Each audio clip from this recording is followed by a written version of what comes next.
नमस्कार दोस्तों। आप सभी विद्यार्थियों का आपके अपने YouTube चैनल एड्यू फैक्ट के प्लेटफॉर्म पे बहुत बहुत स्वागत है।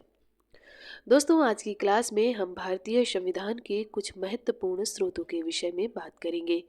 इसके पहले की क्लास में हमने भारतीय संविधान के भाग, अनुसूचियां और संविधान संशोधन को कंप्लीट कर लिया है। तो अगर आप में से किसी ने वो कक्षाएं नहीं देखी हैं तो आप प्लेलिस्ट पे जाइए, वहां आपको सभी कक्षाएं मिल जाएंगी। आज की क्लास में हम देखेंगे कि भारतीय संविधान में कौन कौन से तत्व हैं जो कि बाहर से लिए गए हैं। बाहर से लिए जाने का मतलब ये नहीं है कि जैसे वहाँ पर प्रावधान है वो प्रावधान हमने भी लागू कर दिए, नहीं।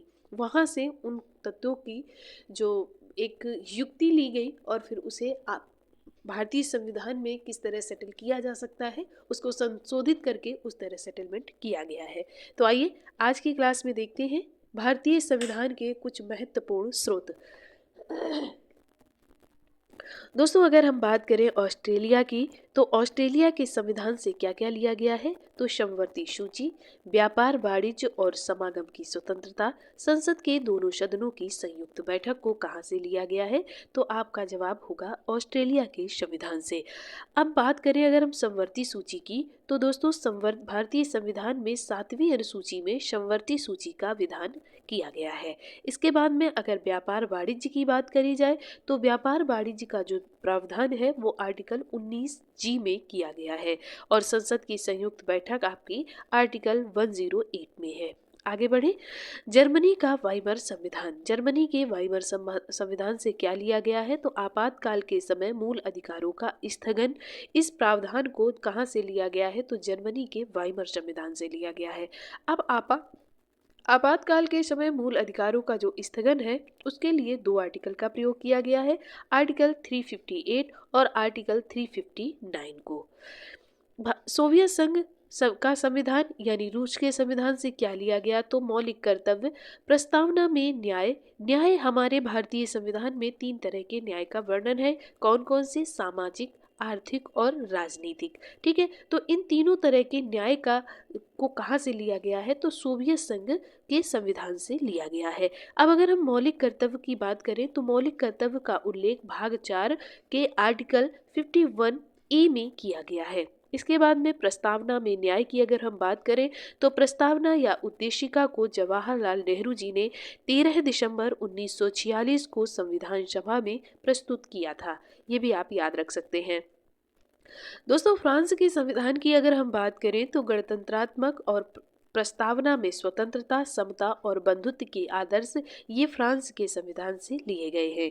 इसके बाद में अगर हम दक्षिण अफ्रीका के संविधान की बात करें तो दक्षिण अफ्रीका से भारतीय संविधान में जो संशोधन की प्रक्रिया चलती है उस प्रक्रिया को लिया गया है और राज्यसभा के सदस्यों का निर्वाचन भी लिया गया है। संविधान संशोधन की अगर हम बात करें तो संविधान संशोधन दोस्तों भाग 20 के आर्टिकल 368 में इसका प्रावधान किया गया है। इसके बाद में राज्यसभा के सदस्यों का जो निर्वाचन है उसका प्रावधान जो है वो आर्टिकल 80 के सब आर्टिकल 4 में एकल संक्रमणीय मत पद्धति के माध्यम से आनुपातिक प्रतिनिधित्व प्रणाली के द्वारा राज्य विधानसभाओं में निर्वाचित सदस्यों द्वारा राज्यसभा के सदस्य चुने जाते हैं। आपको पता होगा। आगे बढ़ेंगे और जापान के संविधान से देखेंगे क्या लिया गया है। तो दोस्तों, जापान के संविधान से विधि द्वारा स्थापित प्रक्रिया ली गई है। अब विधि द्वारा स्थापित प्रक्रिया की अगर हम बात करें तो इसका प्रावधान कहाँ है? तो आर्टिकल 21 में है। किसी भी व्यक्ति को आर्टिकल 21 में क्या कहा गया है? तो कहा गया है कि किसी भी व्यक्ति को विधि द्वारा स्थापित प्रक्रिया के अतिरिक्त उसके जीवन और व्यक्तिगत स्वतंत्रता के अधिकार से वंचित नहीं किया जा सकता है उसे। ऐसा प्रावधान लिया गया है। कहाँ से लिया गया है? तो आपका आंसर होगा जापान के संविधान से लिया गया है। दोस्तों, कुछ लोगों का मानना है, ऐसा लिखा मतलब कहीं कहीं ऐसे कोटेशन बना के भी मिलता है कि भारतीय संविधान उधार का संविधान है। दोस्तों, उधार और व्यवहार का कोई संविधान नहीं है। भारतीय संविधान जो लिया गया है ये जो हम आप मिलकर ये तत्व पढ़ रहे हैं, इन तत्वों को ऐसे ही उठा के नहीं चिपका दिया गया है, इनमें संशोधन किया गया है और हमारी राज्य व्यवस्था में, हमारे भारत देश में क्या सुटेबल तरीके से हो सकता है उसमें संशोधन करके ही उसे लागू किया गया है। तो जो एक ये बात आती है कि भारतीय संविधान उधार का संविधान है, तो आप अपने दिमाग से ये बात हर हाल में निकाल दीजिए कि उधार व्यवहार का कोई संविधान होता नहीं है। हमने सिर्फ वहाँ से युक्तियाँ देखी, ढूंढी और इसके बाद में हमने उनमें संशोधन किया और कौन सी युक्ति हमारे भारतीय संविधान के लिए अच्छी हो सकती है उनको हमने अपने यहाँ लागू कर लिया। ठीक है, आगे बढ़ेंगे। भारत शासन अधिनियम 1935।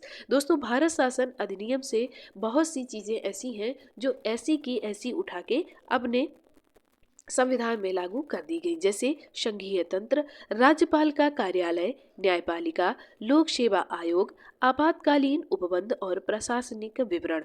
दोस्तों, अगर हम संघीय तंत्र की बात करें तो ये आर्टिकल 1 के 1 में है, यानी आर्टिकल 1 के सब आर्टिकल 1 में इसका वर्णन किया गया है।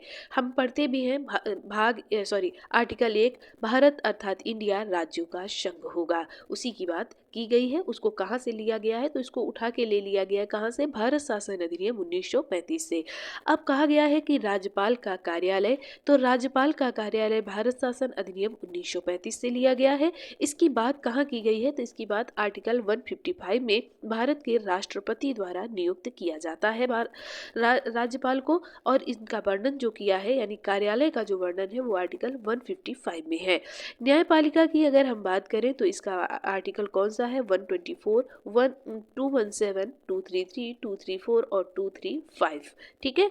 लोक सेवा आयोग की अगर हम बात करें तो इसका वर्णन भाग 14 के आर्टिकल 315 और 323 तक इसका वर्णन किया गया है। इसके बाद में दोस्तों अगर आपातकाल की बात करें तो आपातकाल का जो वर्णन किया गया है वो भाग 18 के अनुच्छेद 352 से 360 तक इसका वर्णन किया गया है, ये भी आप याद रख सकते हैं।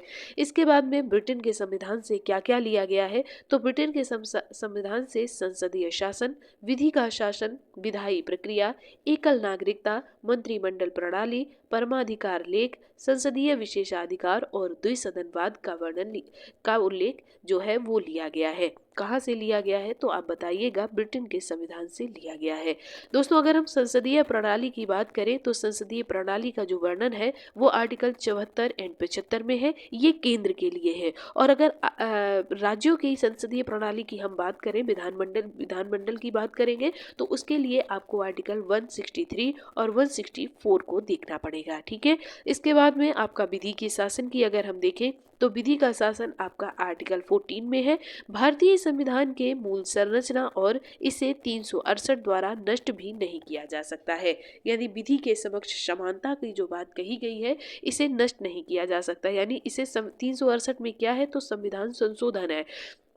इसका मतलब है कि आप ये इस चीज़ को आप 368 संविधान संशोधन के तहत भी नष्ट नहीं कर सकते।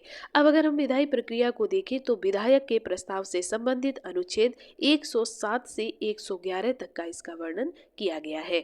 एकल नागरिकता अगर देखी जाए तो संविधान के भाग 2 में नागरिकता का प्रावधान है, तो भाग 2 में नागरिकता का वर्णन है, किस तरह से आपको नागरिकता मिलेगी, किस तरह से नागरिकता जाएगी, पाकिस्तान से संबंधित नागरिकता के क्या प्रावधान है, इस तरह का जो वर्णन किया गया है वो संविधान के भाग 2 में किया गया है। अब अगर हम मंत्रिमंडल को देखें तो संविधान में केवल एक बार अनुच्छेद 352(3) में मंत्रिमंडल यानी कैबिनेट शब्द का प्रयोग किया गया है, जिसमें कहा गया है कि राष्ट्रपति आपातकाल की घोषणा जारी करेंगे तब तक केंद्रीय मंत्रिमंडल उन्हें लिखित रूप से सूचित नहीं करता है। ठीक है, आप एक बार इनको पढ़ेंगे, इसके बाद में फिर दोबारा एक बार आप वीडियो देखिए, दोबारा इनको रिवाइज करने के लिए देखिए। इसके बाद में जब आपको समझ में आने लगे तब आप इसका एक नोट्स बना लीजिए, आपके पास एक प्रॉपर नोट्स आ जाएगा। हो सकता है मैं गारंटी ना लूँ तो फिर भी मैं इस बात को कह सकती हूँ पुरजोर से कि इससे बाहर आपका क्वेश्चन नहीं जाएगा। इसलिए आप इसको 1 2 3 बार, जितने बार में आप इसको कंप्लीट कर सकते हैं कंप्लीट जरूर कर लीजिएगा। दोस्तों वीडियो पसंद आ रहा हो तो लाइक ज़रूर कर दें और दोस्तों के साथ शेयर भी कर दें। ऐसे ही वीडियो आपको टाइम टू टाइम मिलते रहें, इसके लिए चैनल को सब्सक्राइब जरूर कर लें। आइए देखते हैं संसदीय विशेषाधिकार क्या है। तो इसका जो वर्णन है वो आर्टिकल 105 में किया गया है। इसके बाद में द्विसदनवाद की अगर हम बात करें तो अनुच्छेद 79 में केंद्र में और राज्यों में 169 में राज्यों में द्विसदनवाद की व्यवस्था की गई है। अब हम बात करते हैं कि संयुक्त राज्य अमेरिका के संविधान से क्या क्या संविधान की युक्तियां ली गई हैं। तो मूल अधिकार, न्यायपालिका की स्वतंत्रता, न्यायिक पुनर्विलोकन का सिद्धांत, उपराष्ट्रपति का पद, उच्चतम न्यायालय और उच्च न्यायालय के न्यायाधीशों का पद हटाया जाना और राष्ट्रपति पर महाभियोग की जो प्रक्रिया है वो कहाँ से ली गई है। तो आपका जवाब होना चाहिए कि संयुक्त राज्य अमेरिका के संविधान से ली गई है। अब अगर हम दोस्तों मूल अधिकार की बात करें तो भाग 3 के अनुच्छेद 12 से 35 तक में मूल अधिकारों का वर्णन किया गया है। ये आप याद रखिएगा, क्योंकि कभी कभी मोटा मोटा यहीं से पूछ लेता है कि भाग 1 में क्या है, भाग 2 में क्या है, 3 में क्या है, 4 में क्या है।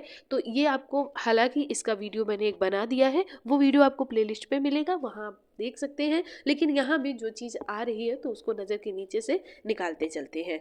न्यायपालिका की स्वतंत्रता को अगर हम देखेंगे तो न्यायपालिका का सरकार के अन्य अंगों, विधायिका और कार्यपालिका या किसी अन्य निजी समूह से प्रभावित न होना, यानी न्यायपालिका पर किसी भी प्रकार का कोई प्रभाव नहीं पड़ेगा, किसी भी प्रकार का कोई दबाव नहीं होगा। यहाँ पर यह बात कही गई है।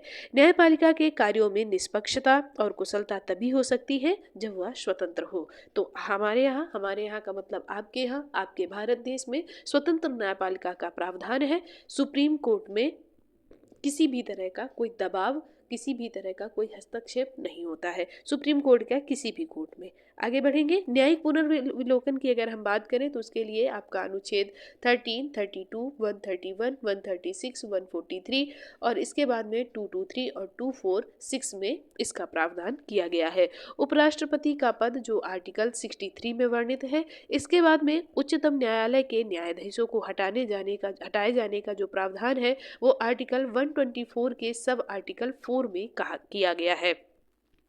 इसके बाद में उच्च न्यायालय के न्यायाधीशों को हटाया जाने का जो वर्णन है वो आर्टिकल 217 के सब आर्टिकल 1 में है। राष्ट्रपति पर महाभियोग की प्रक्रिया आर्टिकल 61 के तहत की जाती है, ये भी आप याद रखिएगा।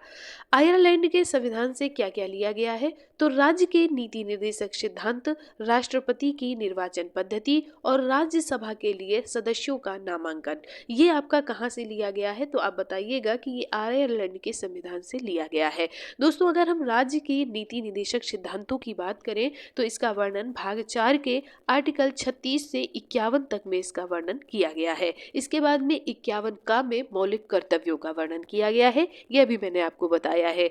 तो राष्ट्रपति का निर्वाचन जो है वो आर्टिकल 55 के तहत आनुपातिक प्रतिनिधित्व प्रणाली के एकल संक्रमणीय मत पद्धति द्वारा भारत के संसद के दोनों सदनों और राज्य की विधानसभाओं के निर्वाचित सदस्यों द्वारा चुना जाता है। यानी राष्ट्रपति का निर्वाचन कैसे होता है ये आपको यहाँ बताया गया है। इसके बाद में अगर राज्यसभा के सदस्यों के नामांकन की हम बात करें तो इसका वर्णन आर्टिकल 80 के सब आर्टिकल 4 में किया गया है के तहत एकल संक्रमणीय मत के माध्यम से आनुपातिक प्रतिनिधित्व प्रणाली के द्वारा राज्य विधानसभा के निर्वाचित सदस्यों द्वारा राष्ट्रपति का निर्वाचन होता है। आगे बढ़ेंगे।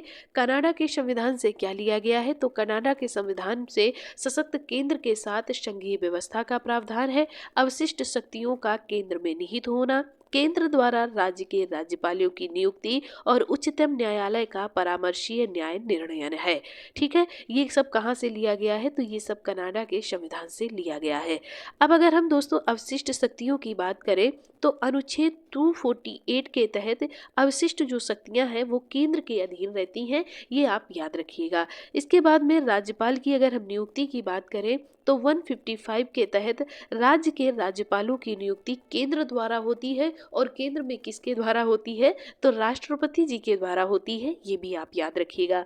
उच्चतम न्यायालय का परामर्शदात्री न्याय निर्णयन की अगर हम बात करें जो कि आपके कनाडा के संविधान से लिया गया है तो इसका जो वर्णन है वो 143 में है। यानी आर्टिकल 143 के तहत राष्ट्रपति कानून के किसी बिंदु पर सार्वजनिक महत्व के लिए सुप्रीम कोर्ट से सलाह ले सकते हैं। तो उसके लिए कौन सा आर्टिकल है, तो उसके लिए आपका 143 आर्टिकल है।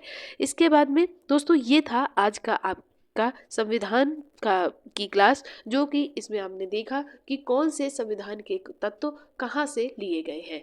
तो आज की क्लास आपको कैसी लगी ये आप हमें कमेंट करके ज़रूर बताइएगा। और मेरी वही एक अपील है कि दोस्तों चैनल को सब्सक्राइब ज़रूर कर लें। वीडियो पसंद आ रहा हो तो खुद भी देखें और दोस्तों के साथ शेयर करें, ताकि उन्हें भी इसका लाभ मिल सके।